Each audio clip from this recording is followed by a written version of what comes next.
And if I can be part and put other people around me who are the same, then my life is worth living and it's worth spending like that, regardless of the fact that 100 years from now, no one may even know about it.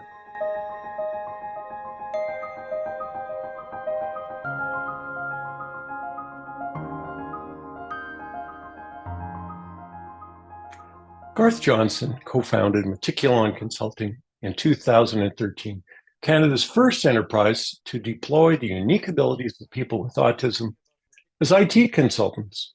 Garth and Meticulon are shedding much needed light in the world of autism, business, and work. Garth, it's a pleasure to see you. Good to be here. Garth, I want you to tell me about Meticulon as if I knew nothing about Meticulon, what it is, who is it for, and how did it come about? Okay, so Meticulon is a not-for-profit that focuses on helping young people, primarily 16 to 24-ish as our primary client base, to prepare to be as employable and as independent and achieve, as much as they can in life through using a tool that we are currently calling MASS. It stands for the Meticulon Assessment Service, to help young people determine where they're at in their journey based on what employers say is required to be a good employee. And so it's good for all of us. It's not, these measures and outcomes are not diverse ability specific, but the way that we do the assessment is very sensitive and very designed to fit people with various diverse abilities. And then it becomes a coaching tool that is used by your family, by your teachers, or your aides, or your circle of care, or your life coach, or whoever. And so we have our own system. It's really designed to help a person not become completely independent and sufficient in terms of skill, but help them come to understand what they need to do, or help other people understand what accommodations or supports a person might need in order to succeed in a role. It also helps people figure out where their strengths are, and it is strength-based. It's not deficiency-based. It's not you're insufficient here or there. It's you're really good at this. How can we use that to help you with this? And how can you move forward? And it's really working. And so it came out of, we started a consulting business in 2013 that recruited, trained, and deployed autistic people in various tech roles as our employees who went out and filled contracts that we got for work. And as a part of that process, we needed to find a way to understand not only what a person was capable of and doing in terms of skills, but what challenges they might have in the workplace that we might need to support and that our clients, our business customers, might need to understand. And we looked at it, and many of our colleagues who came to work with us had struggled, not because they didn't have skills to do the job, but because they really hadn't been prepared for what it is like to sit in a seat and work a job, for 30 hours a week or 35 hours a week and deal with all the things that we all deal with. And so we developed this process out of that. We sold the consulting business to a company called Auticon, took all the money, every single penny of it, and reinvested it in the development of this tool. And so that's what we do. Our plan is to go to market with it to support people like supported employment agencies, autism programs, other community programs, offer them both our assessment service if they want it, but also the tool. And we're expecting to begin that work in the autumn. Garth, you're doing groundbreaking work with people with autism. I know that because I have a daughter with autism, but a lot of people don't know why this is so important. Give me a little bit of background as to the reason why Meticulon was formed. Where does it fit for individuals and also families at this time? Well, it was really formed because there was a kind of convergence of my personal life and my business life. I also have a young autistic son, young, 23 next month, and got very immersed in the community. But it wasn't from him that I saw this. It was from my other career.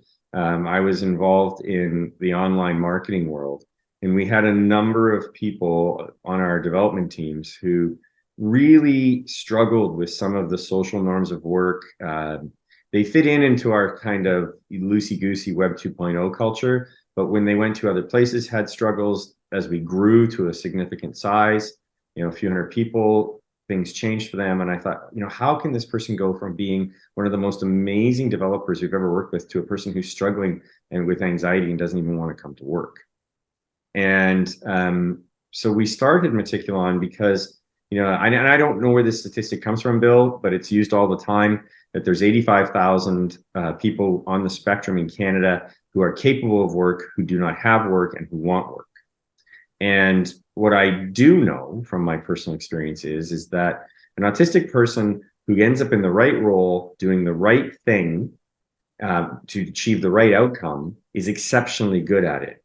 And, very often people say, well, autistic people are better than, non-autistic people, or neurodivergent people are better than non-neurodivergent people. I somewhat dispute that insight, because we don't measure how good neurotypicals are at what they do, really. What we do identify is, because we spend so much time putting a person in a job they love, they have the skill to do, and they really, really thrive at it, that it appears that they are better. Because a lot of people are in jobs that they don't love, they don't like, and they're the wrong fit. But for an autistic person, we have to do that work because it's just key to how they're wired. And I'm speaking in generalizations here, and it's a very broad spectrum of people, no pun intended. But it ultimately comes down to right fit, right outcome. And we know that businesses don't hire people to do good. They hire people to accomplish tasks in order to fulfill their business requirements, which in the end leads to them being viable. And so if we put a person in place who can't do that, it doesn't work for anyone. Or if we put a person in place who doesn't love doing that or want to do that, it doesn't work. So we spend much more time preparing our people, understanding our people, and putting them out there. And so, but we built a business off this. It wasn't a charity. It was a for-purpose business with the whole purpose of demonstrating to the business community that there is an untapped talent pool, that if you simply do some things, that actually the things that we ask for and the changes that we ask for and the implementations that we ask for benefit everybody. And customer after customer after customer ends up implementing them team-wide, because they're just good practices for people, good communication skills, good context. So I'll give you an example.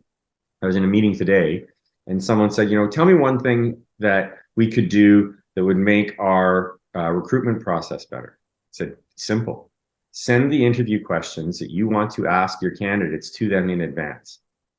And they just looked at me and I said, well, is the purpose of the interview to surprise them and put them on the spot and see if they can think on their feet, or is it to get the answer? And if they over prepare and they manipulate the answer, it's no different than if they answer it the same way in the moment. And there's other things you need to do, but take away the anxiety for people and let them prepare a cognizant, well thought through response. People with autism, we ask for that. But wouldn't you like that? Like, you sent me the questions for today in advance, so I came prepared. I think. You are very well prepared. You know the answers. You know the questions better than I do now. Yeah. Well, I mean, these are the kinds of things that we have to explain to people all the time. And the understanding of autism in our world is much better than it was 25 years ago. It's markedly better. It's incrementally better than it was 10 years ago.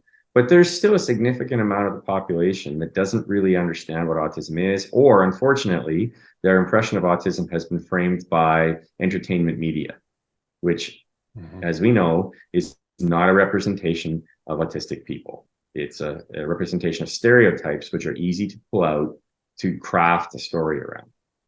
Well, let's make it very real, Garth. You're the dad of a 23-year-old with, a different type of neurology. You and your wife have poured yourselves into that person. Yep.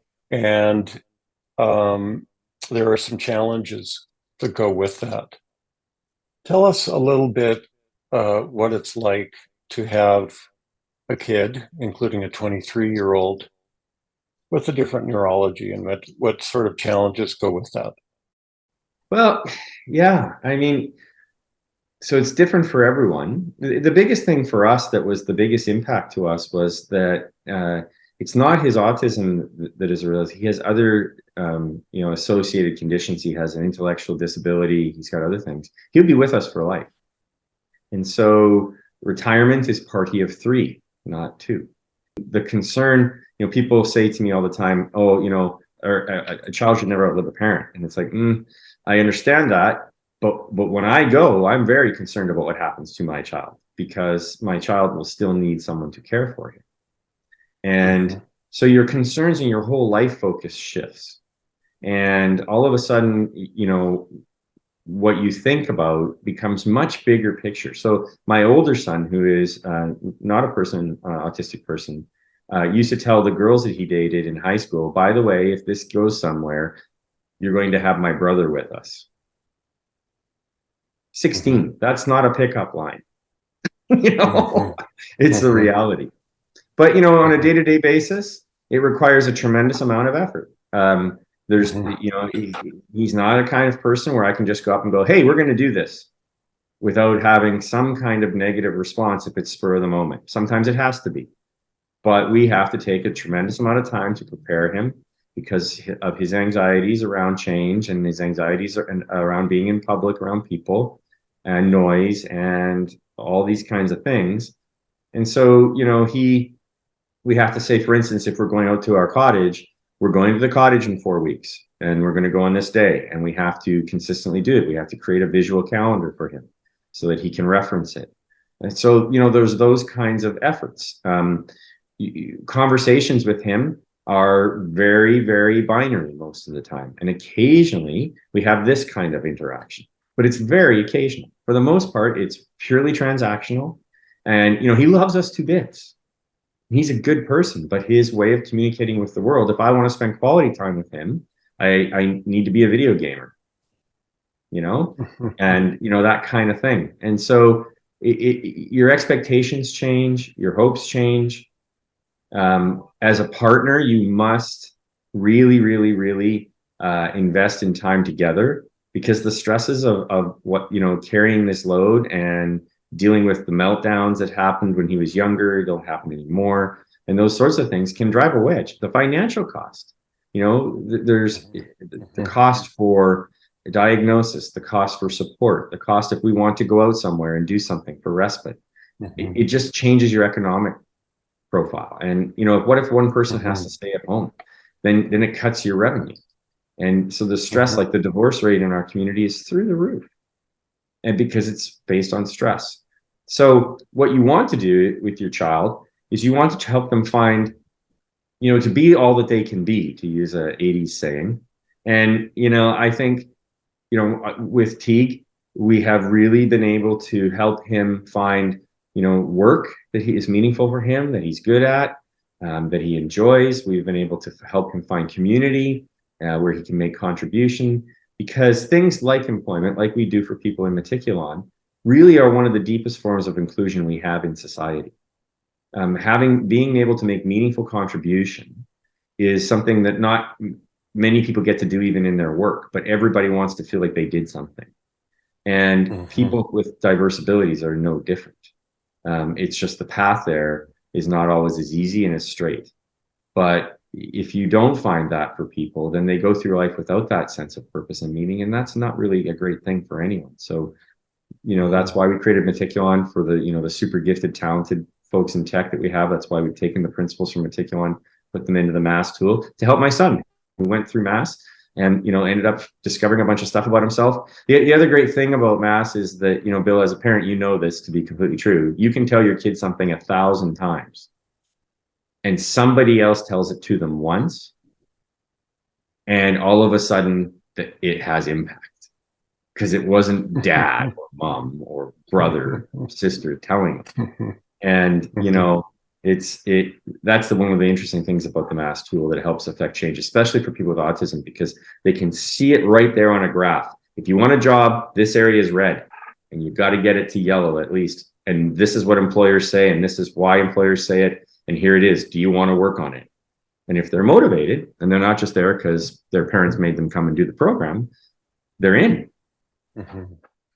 So you talked about the impact that having a child with autism has had on you guys. You talked about how some of the things you've learned and been doing at Meticulon, you've been able to bring to Teague, your son. Can you give me an example of somebody who has come to Meticulon whose life has been changed? Oh, like many, many, many. Um, uh, so I can give you an example. One of our colleagues came to us in year 2, and he had some tech training. He was incredibly nervous all the time. Like, our interviews are very friendly. Like, our interview process is no stress. It's a conversation. And I remember he sweat bullets. Like, his head was just dripping from nerves, and he kept wiping and apologizing. And we said, it's fine, it's fine. And he came through. He never make eye contact. He wouldn't really talk very much. Very, very unsure and unconfident. Had real skills. Like, we used to give our colleagues very difficult tests, logic tests and things, and not as a pass fail, but as an evaluation. And he killed some of them.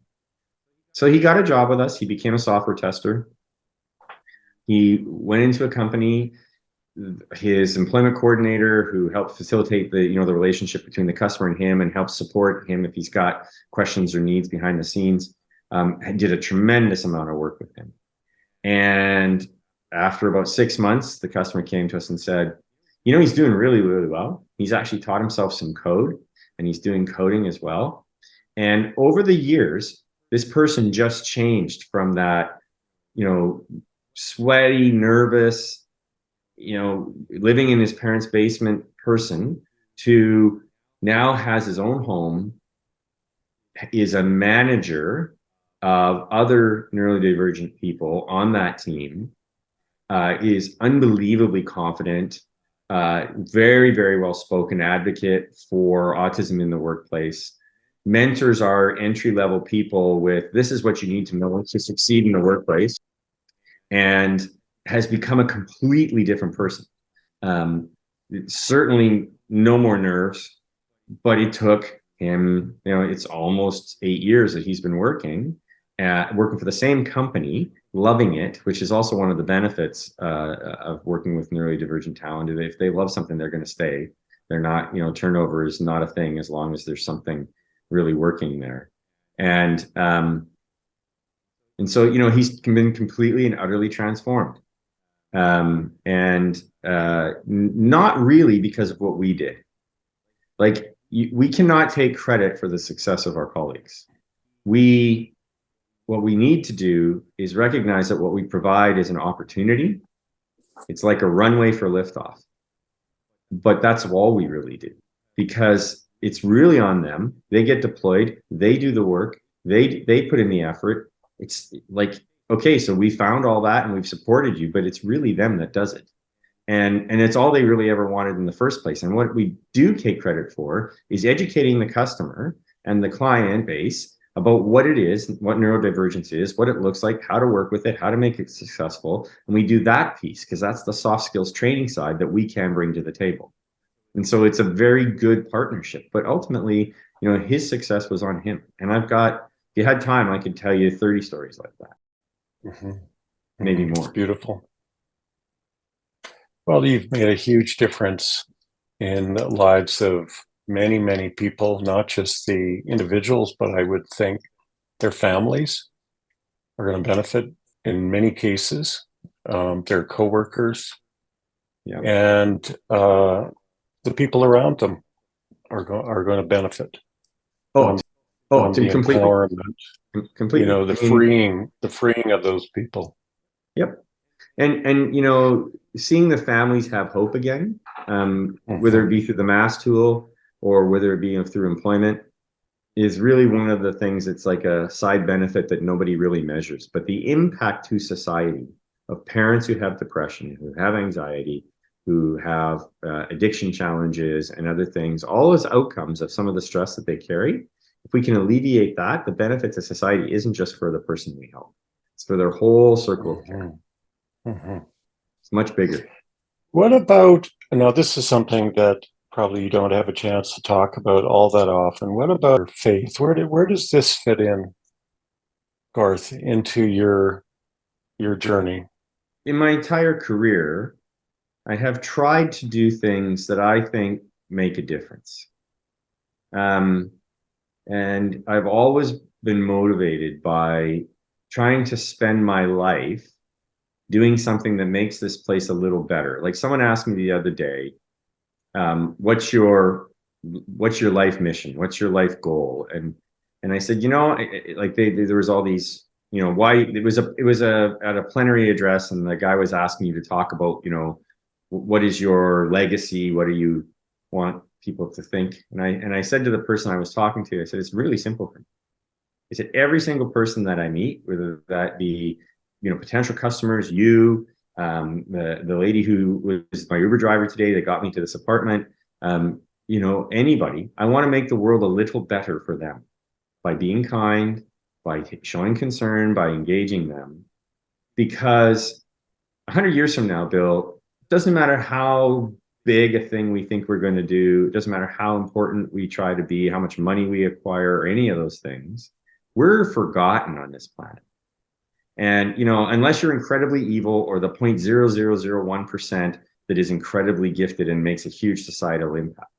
If you sat down and tried to list, 100 people that made a huge impact in 100 years ago, you would struggle. And, if you took all of history, you could come up with 100 maybe. But, think about how many billions of people have lived. So ultimately, what life needs to be about is when you meet someone and they're in your life, be good to them. And if they're good to you, then be around them. And, ultimately that's as simple as it is. And so for me, faith is not, I was raised in an environment where my faith was, I carried around my faith like an invisible ruler. And what I did with it was I would pull it out and I would measure you.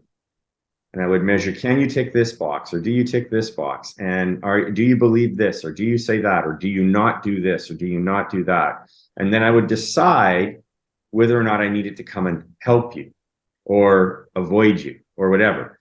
And then I would put that back in my back pocket and I would go on with life. And I was around all these other people. But the problem with that is that even if you have similar values and systems, you're still being measured by an invisible ruler, by everybody else around you who does that.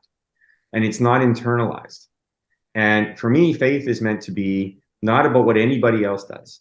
Faith is about when I look myself in the mirror and I just sit there and stare at myself. I've never done this, but if I stared at myself for an hour and just thought, what would I like to be? And who is that person on the other side? Faith needs to be making me a better person tomorrow. Because none of us are great all the time. And none of us are, as we know, like, how do I say this? Capable of living by our value system in every moment. And so there's always got to be something better, but nobody cares about that. The person who, I always leave a note in the hotel rooms when I stay in hotels, and I stay in a lot of hotels, and just say, thank you very much for what you do. Made my stay really good. Really appreciate you, and so on. And I don't always leave money. It's not about the money, as a tip, because sometimes that devalues what you had to say. Other times, especially in economic environments, when that helps, you do that. A friend of mine gave me a great idea the other day. She said, we were getting onto an airplane, and she had all these little Ziploc bags, and it had chapstick and other things in it. And we sat down, and the flight attendant came over, and she goes, I have gifts for the crew.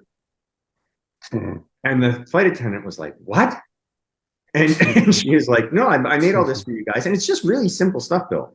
But it was like wet, like a sanitary wipe and like just really basic stuff, like a granola bar or whatever. And she brought 6 because she figured there would be about 6 flight attendants and pilots on the plane. And she gave it to him. I tell you, those people acted like she got them into the most expensive restaurant that they'd always wanted to go to. They were so happy. And I said, do you do this on every time you fly? She goes, I do it every time I fly. I just make up a whole bunch of these and I have them and I just take them with me when I fly. And I thought, yeah, because those people's lives aren't great. Like, let's face it, nobody cares about it until something isn't great on the airplane. And then people are, sometimes, and you've probably seen this, less than kind.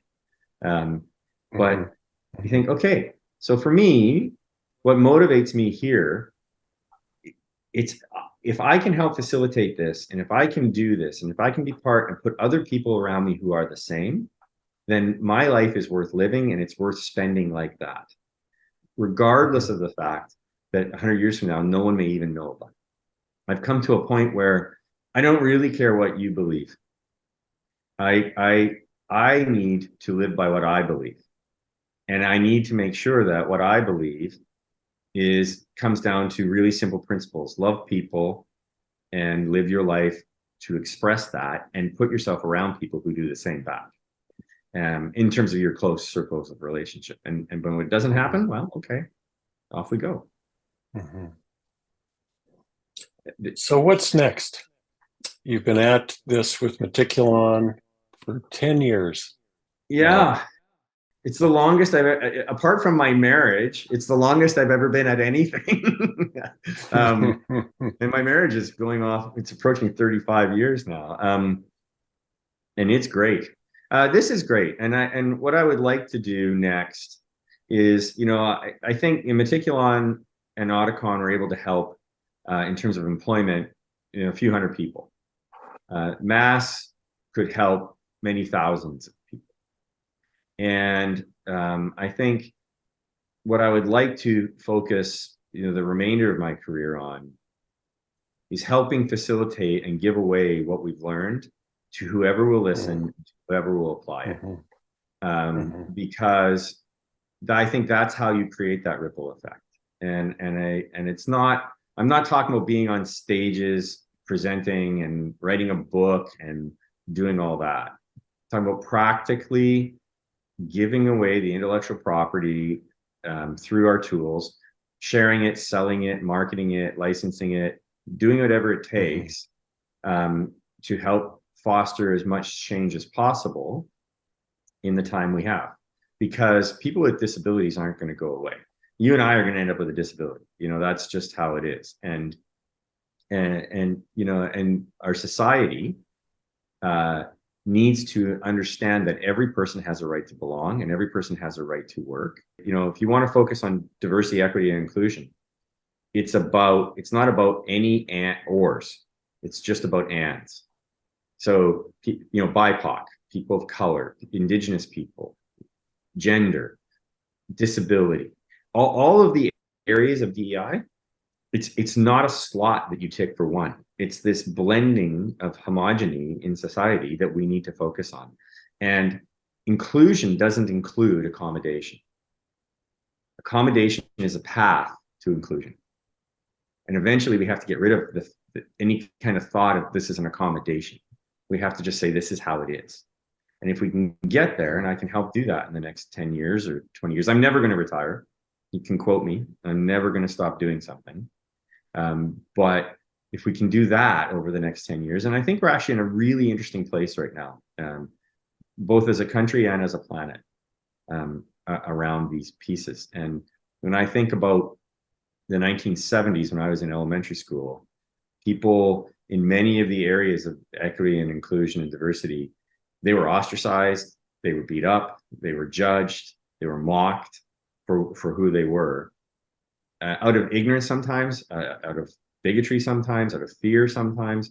But now we are, just in the 30, 40 years difference, we're in a completely different environment. Where could we be 30, 40 years from now?